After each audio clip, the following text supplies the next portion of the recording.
Good afternoon, everyone. The International Parking and Mobility Institute presents today's Learning Lab from the experts, How to Unlock Your EV Station's Revenue Potential, presented by Blink. My name is Kenny, and I will be assisting Genevieve Lelaine, Marketing Coordinator from Blink, and moderating today's presentation. As a reminder, today's presentation is being recorded. We will make the recording available online and we'll post it to IPMI's YouTube channel within a few days. Before we start, I'd like to go over a few quick housekeeping rules for today. The Learning Hub is in webinar format, and all participants' microphones and cameras have been muted. If you have questions for today's speakers, please feel free to queue up questions at any time by typing in the chat. To access the chat, click on the chat icon in the Zoom menu, a chat window open, and you can type your questions and comments in there and click send. We will get to as many questions as time allows, and you can also use the Q&A button to ask questions directly to our speakers. And now, it is my pleasure to introduce our speakers, Drew Stark, Business Development Director, Blink, and Paul Perhofer, CAP, Executive Sales Manager at Blink. Drew Stark is an accomplished professional with more than 20 years in automotive industry. At Blink, Drew is responsible for fostering and maintaining relationships focusing on the automotive, parking, and emerging industries. Previously, he served as Senior Dealer Operations Manager for Nissan North America, in addition to roles in sales operation, regional marketing, distribution, and market representation. As one of Nissan's leading dealer operation managers, Drew was actively involved in the launch of the Nissan Leaf in the Southeast United States. Paul Perhofer, CAP, has over 15 years leading regional mobility operations. He served on multiple planning committees and led the implementation of technologies, including EV charging stations, PV array installations, advanced parking guidance and wayfinding systems, license plates recognition, transportation fleet driver, and vehicle analytics and data analytics platforms. Paul serves on the IPMI Planning, Design, and Construction Committee, and previously served as a board member and treasurer for the New England Parking Council. Paul also serves as a Park Smart advisor, guiding clients and assisting organizations to earn Park Smart certification on high-performing, sustainable parking structures. Now I'm going to turn the audience over to Drew and Paul from Blink. Drew and Paul, it's all yours. All right, Kenny, thank you very much. Thank you, everyone, for participating today, and I hope that you find this beneficial. And as Kenny said, please take notes, and if you have questions, we'll have time for Q&A at the end. Let's start off our discussion with talking about the demand for electric vehicles. Kind of where are we going, how fast are we going to get there? This slide kind of tells you, it gives you that whole picture. OEMs, which are original equipment manufacturers, which are the manufacturers of all automobiles, have committed to spend over $300 billion. That's billion with a B. In EV research and development manufacturing over the next 10 years. That's a phenomenal investment. So we look at where we are to 2021, the year that just ended. There are 526,000 sales. But for 2022, there's forecasted to be 845,000 EV sales in the United States. That's an increase of 319,000 units in just 1 year. Next year, 2023, can you go back, please? Sorry. 2023, we're expecting there to be over 1 million units sold. And that'll be our first year over 1 million units, 2 million by 2025, and 4.7 million by 2030. Where are these units coming from? This year alone, there's new models coming from Ford, the Ford F-150 Lightning, the Cadillac Lyriq, the Hummer EV, the Nissan Ariya, all new electric car companies like Rivian, Polestar, Fisker, VinFast, Canoo. They're coming from everywhere. So this is something that's going to deserve our focus as we move forward. Next slide, please. First poll question.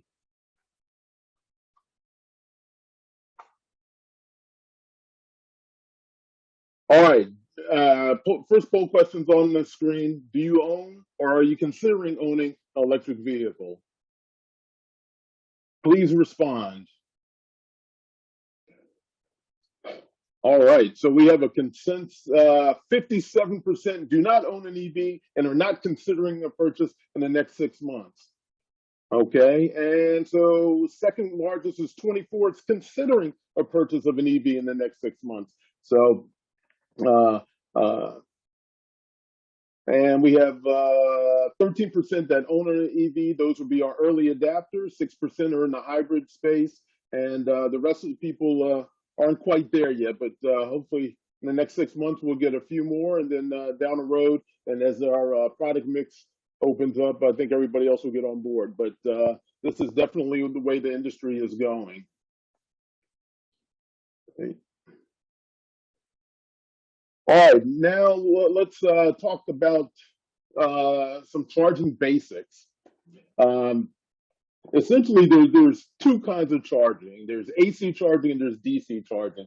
I'm going to talk a little bit about AC charging, and Paul's going to come in and talk a little bit about the DC fast charging. From an AC perspective, there's essentially two chargers. There's the 110 that you would have your standard outlet at your house, and then there's a 240-volt charger. Both of those are AC chargers. And so what happens is the current comes from your outlet and it goes into the car and it's converted within the car and it's converted from AC to DC, and that's what ultimately powers the battery.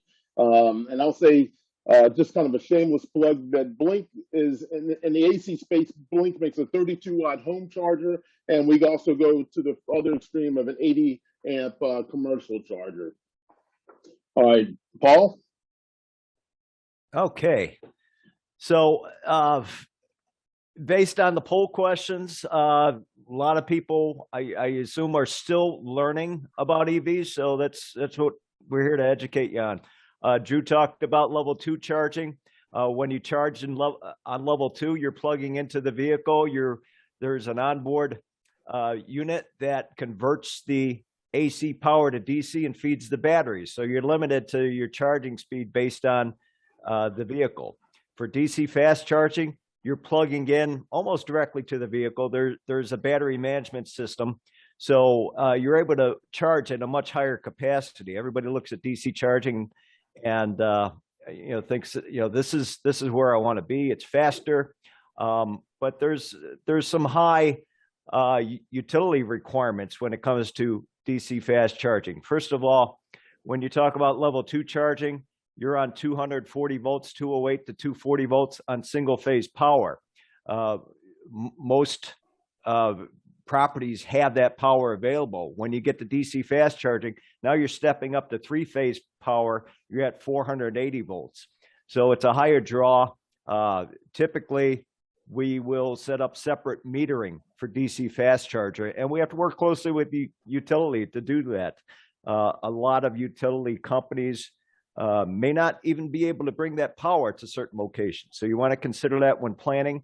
There are technologies out there to work through that and step up from single phase to 3-phase, but it just complicates the process. Also, utilities will assess demand charges or that kick in, might be the first level of kilowatt hours in a monthly billing cycle. For example, if I set up a DC fast charge and because of the power requirement, the utility may assess these demand charges where it could be $2,000-$3,000 for their first couple kilowatt hours every month before it levels off. So a lot of considerations before just considering jumping right into DC fast versus level 2. As far as the different types of plugs involved with fast charging, and let's start with level 1. That's a unit that you'll plug into your 110 outlet at home. You'll be able to charge your vehicle. It's very slow charging time, 2 to 5 miles range per hour. As such, it will take you probably a couple days to fully charge a vehicle. It's great if you're using your EV for just limited driving. If you're using it on a daily basis, you probably need something higher. This is where level 2 comes in. Level 2 is available for both residential and commercial. Blink provides both residential and commercial, as Drew pointed out. When you're on level 2, you're connected to 240 volts and you're on single phase power. If you're connecting a residential unit in your garage, for example, you may have either a 40 or 50 amp circuit and it'll feed the unit, and you could typically output anywhere from 9.6 kilowatts to maybe 11.7 kilowatts to charge your vehicle. Most of your newer vehicles that are on the market will charge at 11 kilowatts or higher. Again, that's an onboard charging capacity that's in vehicles. Your premium vehicles and premium battery vehicles, such as the Hummer EV that everyone's heard about, Cadillac Lyriq, Tesla X, and several others will charge at 19.2 kilowatts, which means when you can connect to a charger that outputs at 19.2 kilowatts, you're going to, first of all, meet the capacity of a vehicle that can charge at that level. And then you're going to be able to charge at a faster speed. It's just basic math. I'm charging a 19.2 versus another unit that charges half the speed. I'm going to be able to charge twice as fast. So typically for level 2 charging, 4 to 8 hours, it varies, depends on the battery capacity of the vehicle and the charging capacity. 4 to 8 hours to get a full charge. Most vehicles would charge between 20% and 80%. If you have a hybrid, because you're using gas and power, the charging requirement is much faster. Everyone asks about installation and costs. The answer is it depends.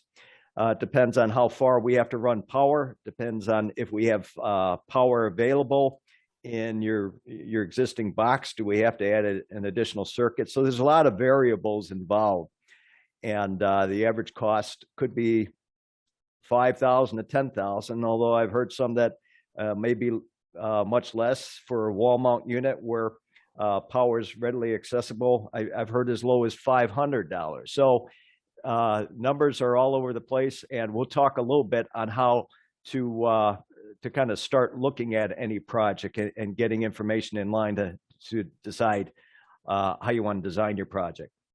As far as plug types, you have two different plugs on the market. The J1772 plug is the standard. You could plug into any vehicle sold into America using a charger with a J1772 plug. If I own a Tesla, Tesla will give you an adapter so I could connect to a charging plug and plug into my Tesla vehicle and charge using that J1772 plug. Tesla has its own plug type, as you see here, looks much different. Typically, you'll get 40 to 65 miles of charge per hour on level 2. And again, that depends on the power output. Level 2 chargers can connect anywhere from 10 amp circuits to 100 amp circuits. If you're on 100 amp, the power output is 80% of that, and you're able to charge at 19.2 kilowatts, which is what BUNK provides for charging use on level 2. When you get to DC fast charging, again, you're talking about much higher infrastructure requirements. The benefit is if I'm on a 50 kilowatt DC fast charger, I am charging at 50 kilowatts because I'm plugging basically into the battery itself. Not every vehicle will charge at a very high level. For example, you might hear 150. We have units up to 180 kilowatts. Some vehicles are limited at 75 kilowatts. Some of them will go up to 150. Some of them will charge at a full 180. Larger capacity vehicles, such as a Hummer EV, will charge at 350 kilowatts. So it all depends, again, on the vehicle capacity, but generally you will charge at that kilowatt level of output unless limited by the vehicle. Installation costs, that's a big difference here. Again, the average installation cost could be anywhere from $50,000 to $100,000. And your connectors, you have 3 different connectors. You see the CCS combo plug that consists of the J1772 plug and the lower portion, which is this 2-prong outlet. So when you have a vehicle and you're plugging in a CCS combo plug, you're plugging into where you've got the J1772 port on your vehicle, and you're actually utilizing the two prongs that are beneath it in your vehicle. So these look very similar. They're actually the same, but these two prongs allow you to connect to the battery. The CHAdeMO plug, that's something that has been a Japanese standard for a number of years. Currently, Mitsubishi is the only one using the CHAdeMO plug design in the US. Nissan recently converted to the CCS plug, although any Nissans that were on the market previously, those will still connect through the CHAdeMO plug. The Tesla supercharger plug, these are the same plugs, both for what they call their destination charger, the level 2, and the supercharger that will plug directly into a Tesla. I cannot go with my Nissan Leaf or my Cadillac Lyriq or any other vehicle that plugs in with the CCS combo and go to a Tesla supercharger and plug in. Tesla announced that it is making available an adapter to allow Tesla owners to plug into a CCS combo plug. I know there are third-party manufacturers out there that make that adapter available. I do not yet see it on the Tesla site, but that should be available shortly. Typically on DC fast, again, you're charging based on the power of the unit. I could probably get 80% charge in 30 to 40 minutes. It depends on the power output. Typical rule of thumb, you might want to think of this. Think of 3.5 to 4 times mileage range per kilowatt hour within an hour time span. So if I'm charging at 50 kilowatts, I could probably get up to 200 miles range within 1 hour charging on the DC fast. So on level 2, that's a big question. How long does it take to charge? So this is a quick chart. These are estimates only, but this lays out some of the vehicles. And again, I mentioned at charging time, charges typically between 20% and 80%. So we base on 80% capacity. These higher end vehicles, Hummer EV, Cadillac Lyriq, Ford F-150 Lightning, Tesla S, so forth, those will all charge at 19.2. Some of these will trickle down, and typically the standard will be 11 kilowatts for charging capacity. Although Nissan Leaf, which we don't have listed here, charges at 6.6 kilowatt. So that doesn't matter how powerful the charger is, you're only limited to 6.6 kilowatts. So basically, when you plug in on a BUNK unit, we'll connect to a 100 amp circuit. I'm able to get up to 19.2 kilowatts, again, limited to the capacity of the vehicle. If I take, whether it's a BUNK or another charger, and I connect to, say, a 40 amp breaker, you see how that charging power goes down, and my time to charge increases fairly drastically, and I'm adding less range within the same period of time. So this column illustrates the added time needed on a 40 amp circuit versus a 100 amp circuit. And this would be the added power or the added travel range per hour on a 100 amp circuit versus a 40 amp circuit. That makes sense. So you want to keep that in mind. Think about the type of property and maybe the length of stay of visitors when you decide on how to design your EV charging system. As far as BUNK, we've been around since 2009. We're a publicly traded company. We've had several acquisitions. We've worked with a number of other companies and have grown our footprint, if you will, fairly drastically.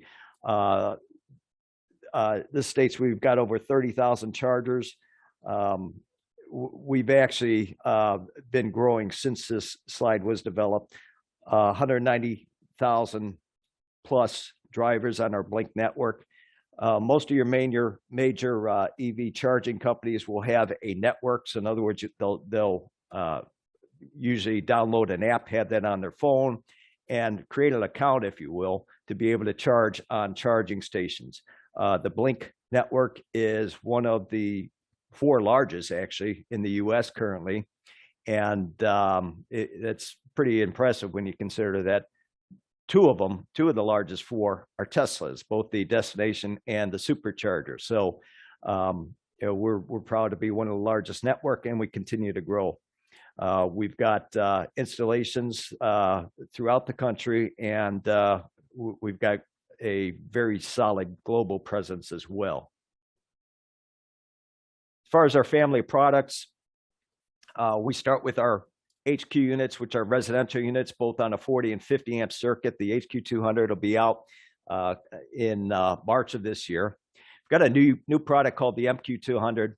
It's really a commercial unit that's designed for fleet and multifamily. So if you think of a residential property, a condo, apartment use, where you've got multiple users, this will connect to a 50 amp circuit, not give you that high 19.2 kilowatts of power, but can give you up to 12 kilowatts of power. And it's great for multiple users. If you think of a residence, you're typically charging overnight. So 12 kilowatts of power would be a great fit for that.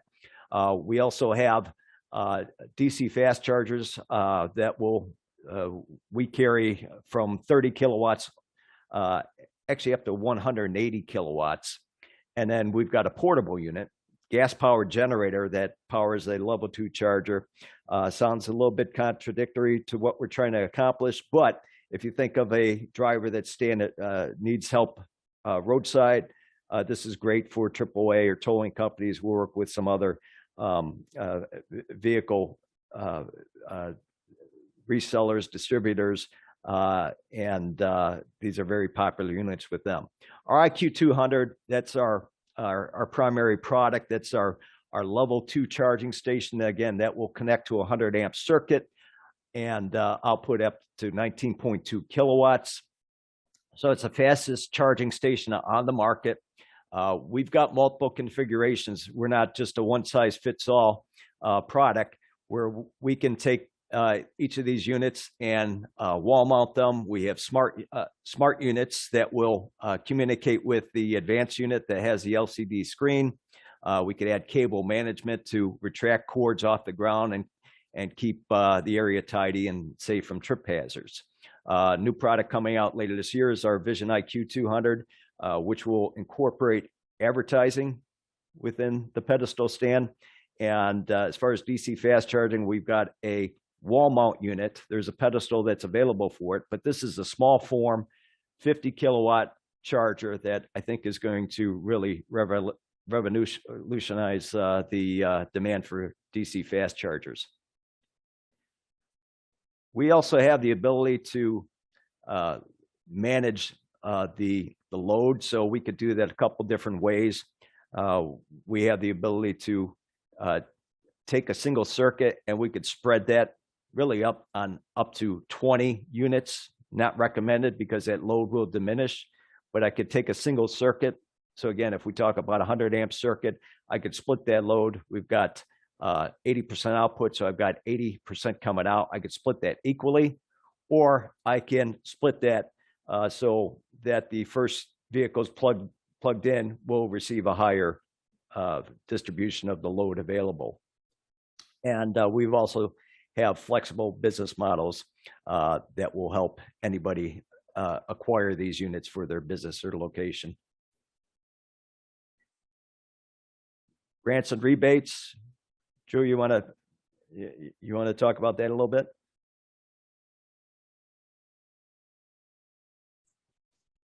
Drew, you are muted. All right, sorry about that. So you've seen the different product offerings. You've seen kind of what's out there, and I guess your next question would be how to pay for it. And everybody's aware that that Congress passed the infrastructure bill, and over the next several months, you're going to see this money get doled out in many different ways. But even today, there's a lot of different grants and rebates that are available, and the rebates come from all kinds of different sources. They come from local, state, they come from utilities, they come from the government, so they come from many different sources, and I encourage you to keep an eye out for them. Next slide. So again, incentive programs, they do vary state to state, even city to city, or in some cases, it goes down to county as well. Here are some of the examples of some of the grants and rebates that are currently available. When you look at California, the Southern California Edison is offering $400 million of funding for locations in their territory interested in becoming an EV driver destination. So these funds cover up to $4,000 per connector to install the fastest level 2 charging stations available. So, I mean, that's a great opportunity for those in California. I'm not going to read them all, but Colorado, the Charge Ahead Colorado program offers up to 80% offers up to 80%, up to $9,000 for a complete project cost per dual port unit.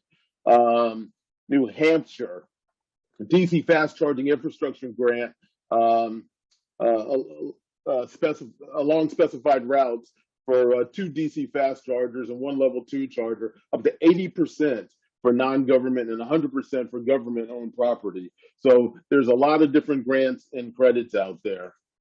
All right, next poll question.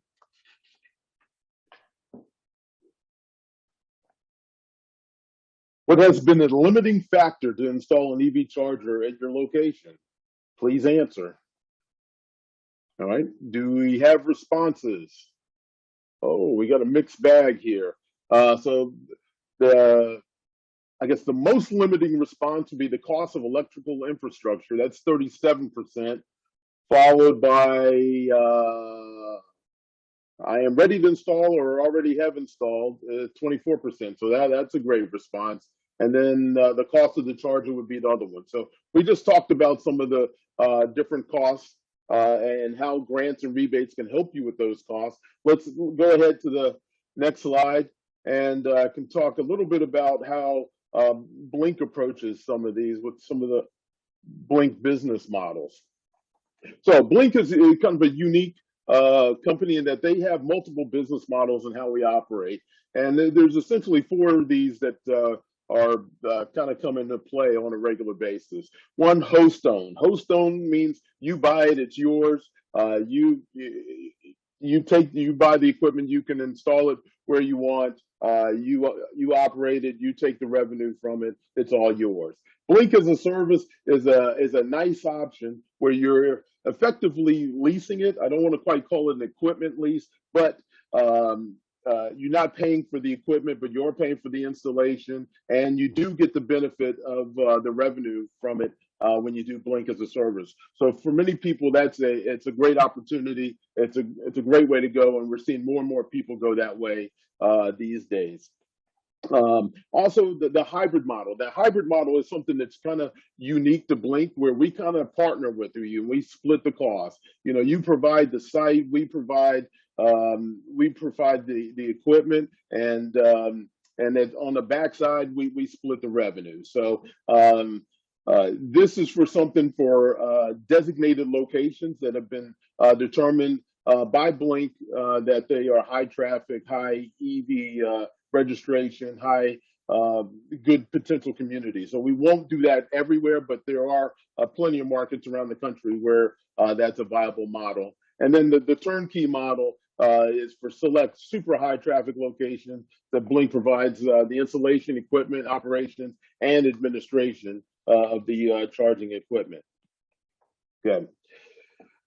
All right, so you made the decision that you want to install some EV charging stations. Here are the steps. It's not an overnight process, so I just want to make sure that you're aware of the steps that happen. The business model options, we just reviewed those. Grants and rebates, we reviewed those. So we want to look at the business model that you're going to choose, determine how you're going to fund with grants, rebates, if available. Then site assessment. So site assessment is on your property. Where do you want to put it? Where does your electricity come into your property? Where is it going to be most optimized and most visible near electricity, so you're not dredging a whole parking lot? Those are some of the basic considerations that come into your site assessment. And then site preparation. And site preparation is preparing the site for the installation. Then the next phase, part of phase 2, would be this installation as a whole.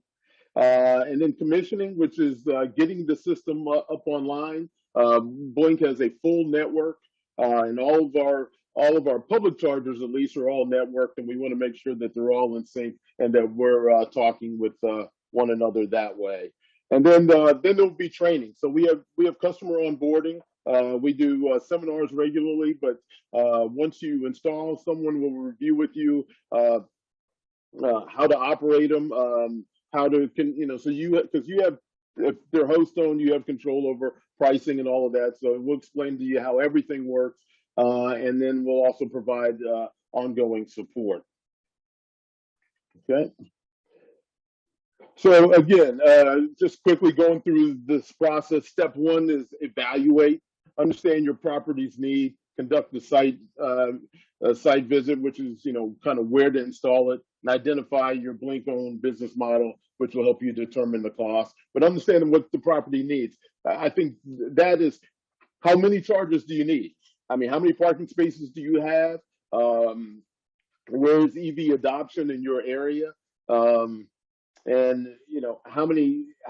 how expensive is it going to be to put in more chargers? And you have to look at the growth down the road. So the first slide I viewed was where we are now versus where we're going to be in just 3 short years, and the numbers are going up exponentially. So you need to plan accordingly based on your community and your particular location. All right, apply for funding. So this would be your you would contract with whoever you're going to fund through, submit your application, receive approval, and then move on to step 3, which would be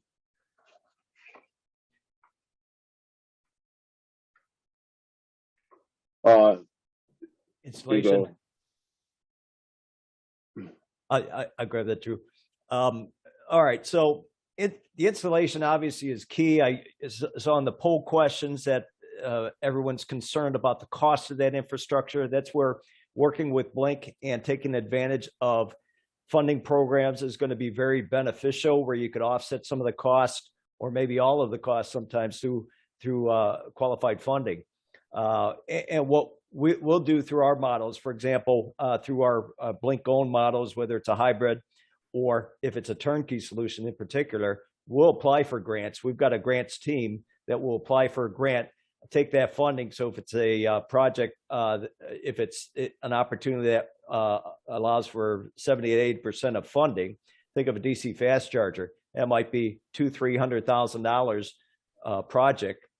We would still cover 20 to 30% of that, and we would have a revenue share to offset basically our costs. So it's we offer the opportunity to help finance, if you will, some of these projects. So as you install the equipment, obviously you schedule the installation. You want to make sure you have a qualified electrician. We provide thorough training, and we've got great resources as far as instruction manuals for installation, YouTube videos to walk through step by step the installation. So and we've got an engineering team that can assist during an installation as well.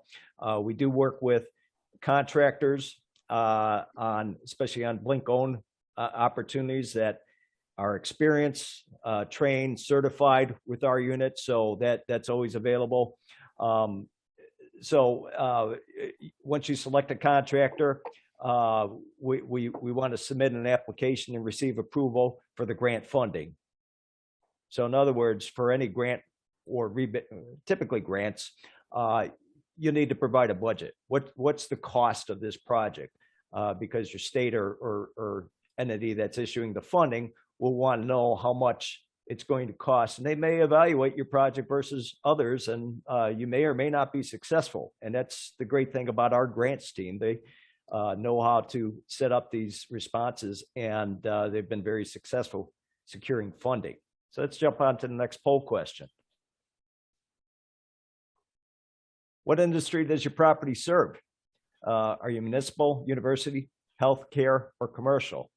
And you may be others, but these are the four major that we work with typically in IPMI. So interested to hear what type of properties you manage. Okay, results. Overwhelmingly commercial. We've got a good chunk of municipal and university, few healthcare, which is really great. So commercial, and I have worked with all these verticals. So in commercial, typically you're looking at some sort of financial payback schedule. I could tell you for level 2 chargers, if you take a conservative viewpoint, if you have one vehicle getting a full charge every week, you may be able to more than cover the cost of it. And that's, again, very conservative viewpoint.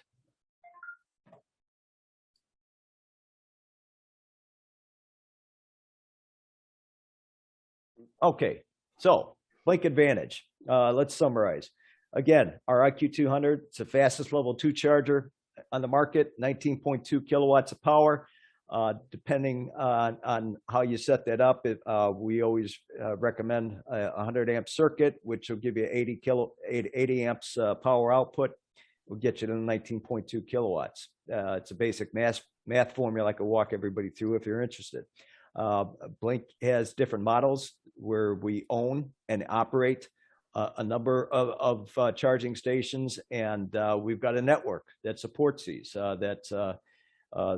The network, again, is one of the largest in the nation, and helps us market, helps us monitor the units and make sure that units are online and running. And interesting thing, when you use our Blink mobile app and you identify a charging station, it'll tell you whether the unit's in use and how much you're paying per kilowatt or per time segment for use of that charger. So we provide a lot of information for drivers. Again, our business models, we try to make it easy and offer several options for acquiring the units. And we work extensively with commercial, residential, universities and municipalities as well. So if you have any questions and have any charging needs that you want to even you're just exploring, give us a call, and we'd love to see if we could assist you. All right. Again, the Blink IQ 200, as Paul said, this is the fastest level 2 charger on the market. This is the bread and butter of Blink. This is what we've sold the most of, and there's thousands of these out there in the public space right now. These chargers are network connected charging stations that you can track energy usage. Multiple deployment configuration is available. Flexible installations, this can be mounted on a wall, can be mounted on a pedestal, or it can be mounted on a pole, like a light post or telephone pole type flexibility. And flexible installation is available with a breaker size from 10 to 100 amps. And then we're going to have 80% output of whatever the breaker size is. So, and local load management and circuit sharing capabilities are available. So these are also, customers can pay on these through an RFID card, which would be something similar to that. They can pay Apple Pay, Google Wallet, and all major credit cards are also accepted on these chargers. Okay. All right, promoting your stations. One thing that we take pride in, we've got an outstanding marketing team. We're really strong at that through social media, through marketing collateral that we provide, and through resources available. So one thing that to promote your stations, if you're looking at commercial location in particular, you want to make sure the chargers are available and publicly accessible. So again, through our monitoring 24/7 through our network operations center, we make sure that units are available, and we could troubleshoot and ping those, if you will, and make sure that they're operating properly. Signage, we help design signage that will mark spaces. We work with third parties such as PlugShare, you may be familiar with. PlugShare lists virtually every charging station throughout the US. So when we connect to the Blink network, we automatically feed that information to PlugShare. And we've been getting many, many positive reviews as of late through PlugShare users. Marketing, there's different ways to market. This unit here has wrapping, but there's ways to promote that and just do different types of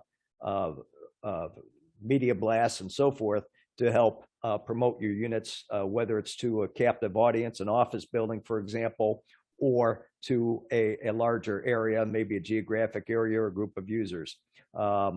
Advertising, that branding, that pedestal wrap. I've heard cases where sometimes you may want to sell that wrap ability to a local business. I'm sorry. You may want to sell that to a local business, and they'll actually sponsor the wrapping and maybe change it up every 6 months to a year. On that screen that we have the availability to put on-screen ads. So again, you could sell those ads. And then the Vision IQ 200, that's the unit with the video screen above the unit. That's going to be available this year. So that's going to provide more advertising opportunity. Again, promoting our stations, the key will be to take advantage of the Blink network. The Blink network is our central management system. Hosts will have access to the dashboards, be able to set up the units, so forth. But we've got what we call a fleet management module in here, which will allow you not only to set up vehicles for your own fleets and assign RFID cards, so your fleets can charge up without having to process a payment, if you will. But you could also set up these fleet users for, think of residents or tenants for office buildings. You might have commercial tenants that you want to set up for free use when they charge. And you could even go back, get activity information and charge them at the end of the month. And you could charge them either a commercial rate or you could charge them the cost of electricity. That would be entirely up to you. We also have the ability to assess occupancy charges. So if a vehicle has charged, session's completed, they will get a notification that their vehicle's done charging. And you may set up a grace period where you have, say, 15 minutes to move your vehicle. If you don't move it, we're going to start assessing occupancy charges. That's an incentive for that EV user to move their vehicle and make the space available for the next user, and also to keep generating revenue on the space. Again, our resource library, I think it's second to none in the industry. If you go to blinkcharging.com/we-love-hosts, you'll find a number of resources, host network guide, employee FAQs, driver FAQs, instruction manuals, so forth. The other thing we have that's great is we've got a YouTube library. And again, we have videos that show how to install, how a user can start a charging session. And our equipment is very user-friendly, very intuitive. We have translations available in Spanish and French for all our communications.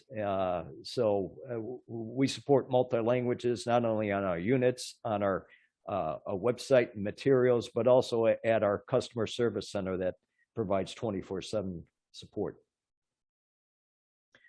So basically, I want to thank everybody for joining us today. I hope you found information helpful.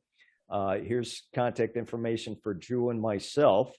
And we'd just like to open it up for any questions that you may have. Yeah, thank you guys so much. That was informative. And we have a ton of questions here. Helping to get the questions to you will be Genevieve Lane from Blink. Genevieve's collecting some questions and she's ready to ask away. Oh, Genevieve, you're on mute. Try the mute button. Hello, hello. Thank you all so much for joining us. Yes, as Kenny stated, my name is Genevieve Lane. I'm marketing coordinator here at Blink. And our first question is from David, and David asks, as a parking provider, university sector in my case, what are the reasons I should start transitioning from being a parking operator to a gas station for EVs? Is there a business case to be made as far as fees for EV charging versus the cost of the machine, infrastructure, and reporting? No, I could take that. So yes, there is a business case to be considered. We don't necessarily know what the demand has been, and I go back years when I was up in New England, and we always looked at having EV charging, but there wasn't quite the demand. The demand is growing now. We showed that earlier slide showing nearly an 800 growth in EVs throughout the country by 2030, if not sooner. And you're going to see that growth continue. As far as managing your parking spaces, so in other words, designating a space as EV and taking it away from commercial parkers, that's something to consider. But you're going to have a demand for EVs now, regardless of how many spaces. One thing we like to look at is making your installation and your charging stations future-proof. So what I mean by future-proof, look at two aspects. Number one, what is the power of your units that is being output versus vehicles that are on the market and vehicles that are coming on the market? That's why our charging stations at 19.2 kilowatts makes a lot of sense, because it's very much matches the charging capacity of vehicles coming onto the market, newer vehicles coming onto the market, I should say. Secondly, as you set up your infrastructure, if you think ultimately you may need 10% of your parking spaces or more EV, you don't have to jump into that right away. But what I would recommend is when you set up that infrastructure, you want to run that conduit and run that basic setup so you can expand when you're ready to. And again, through load management that we offer, I could take, say, a dual port unit. You could connect a 100 amp circuit. You could split that 100 amp between the two charging heads in a dual port unit. And then maybe down the road, as your demand increases, you add a second dual port unit adjacent to the two spaces being served currently. And you can expand very quickly by using load management and split that 100 amp circuit now among 4 units. Obviously we're going to have diminished output, but that's one way to kind of build in some expansion within your model. So again, I think you also asked about financial models. There are typical paybacks. I always like to look at worst case scenario. If I have one, and I use a Tesla 3 because it's the most popular model, charging for a full charge once a week, you'll generally more than pay for the cost of your unit. And that includes the cost of power. It varies depending on your market, and the infrastructure required, but that's a general rule, or a general guideline that I use. Okay. Next. Thank you, Paul. Another question is, what is the revenue sharing option with some of Blink's models? I'll take that one. On our hybrid, for those designated locations, we typically do a revenue share of 60-40, 60 Blink, 40% to the host. An additional question was, what type of reporting is available with Blink's EV stations?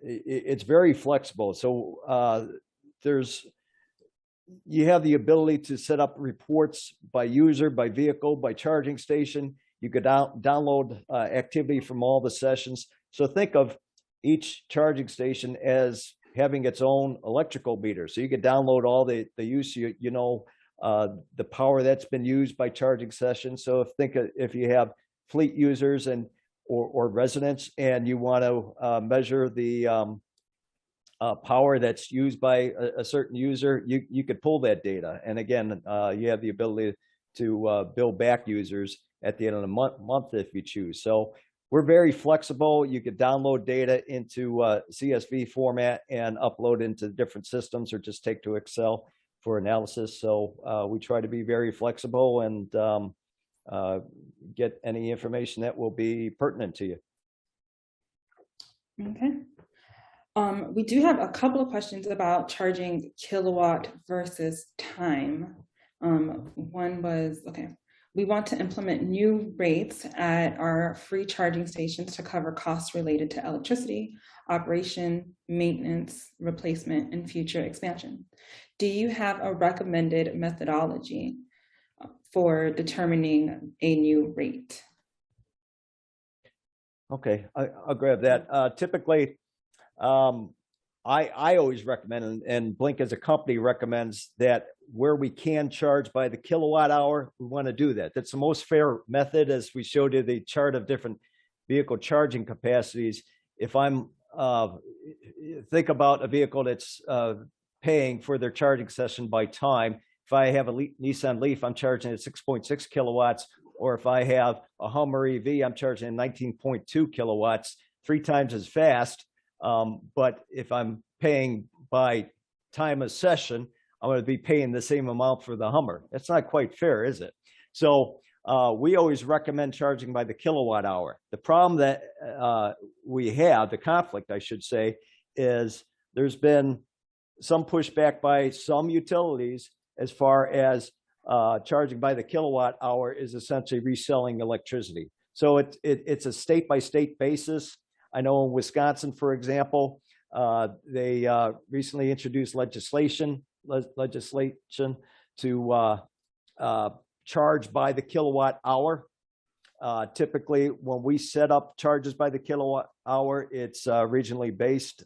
It's basically based on the market. So we could help assist with that and recommend any charges by the kilowatt hour. But again, as far as time versus kilowatt hour, we'd have to look state by state basis. Okay.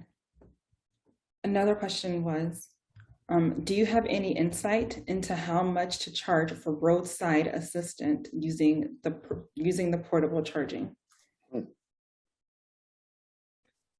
Typically, for towing companies, and AAA is a big customer of ours, they will really assess a flat rate. So the cost to them is coming out, setting up a charging session. Typically, they'll charge a vehicle for a half hour. If they have to travel longer, it may take more time, and they may charge accordingly. I don't know what they're charging, but it's usually a flat rate per session, or based on increments of time. Think about what's involved. You have to fill up a gas tank, and cost of gas continues to rise. So that'll come into play as far as your decision there. Yeah, I think that should align with whatever your typical tow truck expenses are to get to a customer, and then whatever premium you might want to charge per kilowatt for kilowatts used on site, wherever that might be. Okay. What is the criteria for Blink to cover installation in the host-owned hybrid plan? So typically, for Blink to cover installation, again, that's the major cost involved. We're typically looking for some funding to offset the cost. So if there's rebates or grants available and we could help cover some of that cost, location may qualify for a Blink-owned hybrid or host-owned hybrid. Host-owned means that you purchase the unit, and we'll help set up the infrastructure. A standard hybrid Blink-owned means that we'll provide the equipment, you set up the infrastructure, and we have the revenue share for each of those models. So it's a case-by-case basis, essentially, for any business. Another question, does the Build Back Better legislation contain EV charging incentives? Will they be direct credit versus tax credit? I am a nonprofit. Drew, you want to take that, or should I? I think you should take that because I'm not sure what's in the Build Back Better today. Well, first of all, the Build Back Better hasn't passed. So I think let's focus on the infrastructure bill that has passed. And there is funding that has been announced. It'll be distributed to each state. And it's up to the states to distribute that money. They may do that through RFPs and different programs. They may fund DC charging infrastructure on major interstate and highways, or they may distribute that through utility companies through rebates or other programs. So that's all yet to be determined. And like you, we're kind of waiting and watching and seeing what the announcements are. But that's going to be a case by case, or excuse me, a state by state basis on how they want to distribute those funds. But I suspect the majority of those funds will be distributed through the utility providers. Okay. What is the driver willingness to pay for electricity? Can a parking provider not just recoup costs, but also turn EV charging into a solid source of ancillary revenue? Well, I think they can. I think probably on an average, people are marking up the kilowatt cost. I think our national average per kilowatt is somewhere around 40 cents, and your cost per kilowatt is going to vary by market, but probably be somewhere around maybe 15 cents. I don't know, that might be rising, but so there's some markup there, and I think it's going to depend on your usage rates. So if your usage rates and if people are using your charge on a regular basis, I think ultimately it can be a source of additional revenue. And it would also depend on the type of property. We'll see across our network that locations that have charging stations, say, for example, in mixed use properties, shopping malls, near restaurants and so forth, will get very frequent use. And then, as I said, worst case scenario, I think having one vehicle get a full charge each week and be dormant. If the charging station was dormant 6 days a week, you could still generate enough revenue to offset the cost of the unit and have a little bit profit as well.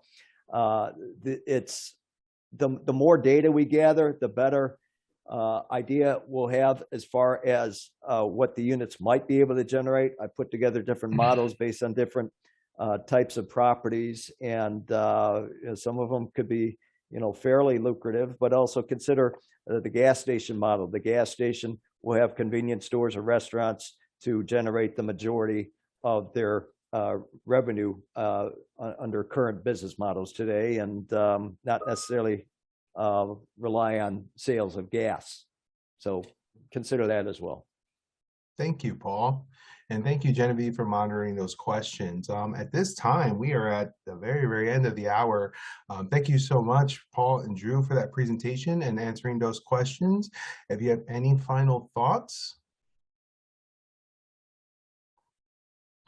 No, I'd like to just, thank everybody for their time. And it was an honor and a privilege to get to speak to everyone today. And look forward to seeing many of you in the future. And hopefully we'll be in New Orleans as well.